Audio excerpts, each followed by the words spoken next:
రాష్ట్ర స్థాయి abacus Vedic maths పోటీలలో సత్యశోధక్ విద్యార్థుల విజయభేరి విశ్వ ఎడ్యుకేట్ స్కూల్ ల్యాబ్స్ ఆధ్వర్యంలో ఈరోజు హైదరాబాద్ కూకటపల్లి పిఎన్ఎం ఉన్నత పాఠశాలలో ఆదివారం జరిగిన రాష్ట్ర స్థాయి అబాకస్ వేదిక్ మ్యాథ్స్ పోటీలలో సత్యశోధక్ పాఠశాలకు చెందిన 8 మంది విద్యార్థులు పాల్గొనగా 4 విద్యార్థులు ప్రథమ, 2 విద్యార్థులు ద్వితీయ, మరో 2 విద్యార్థులు ప్రోత్సాహక ఛాంపియన్షిప్ అవార్డులు సాధించి విజయభేరి మ్రోగించారని తెలుపుటకు సంతోషిస్తున్నామని పాఠశాల ప్రిన్సిపల్ నరసయ్య తెలిపారు.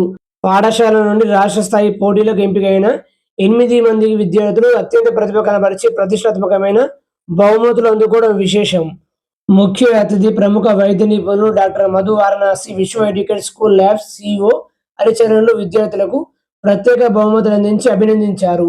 అబాకస్ వివిధ విభాగాలలో పాఠశాలకు చెందిన విద్యార్థులు రాష్ట్ర స్థాయి ప్రథమ టాపర్లుగా టి శివాని, ఎన్ కార్తిక, రాష్ట్ర స్థాయి ద్వితీయ టాపర్లుగా అవంతిక, అనన్య పాటిల్, సాధ్వి నీలవగా, వేదిక్ మ్యాథ్స్ వివిధ విభాగాలలో రాష్ట్ర స్థాయి టాపర్లుగా టి నిహాల్, కె హర్షిత్, రాష్ట్ర స్థాయి ద్వితీయ టాపర్గా రోహిత్ ఛాంపియన్షిప్ అవార్డు సాధించారు. రాష్ట్ర స్థాయి పోటీలలో మంచి ప్రతిభ కనబరిచి టాపర్గా నిలపడం పట్ల పాఠశాల ప్రిన్సిపాల్ నరసయ్య హర్షం వ్యక్తం చేస్తున్నామన్నారు. ఈ కార్యక్రమంలో విశ్వ ప్రతినిధులు ప్రసాద్, సతీష్, మారుతి, వినాయక్, పాఠశాల ఉపాధ్యాయులు గంగారెడ్డి, పూజిత్ తదితరులు ఉన్నారు.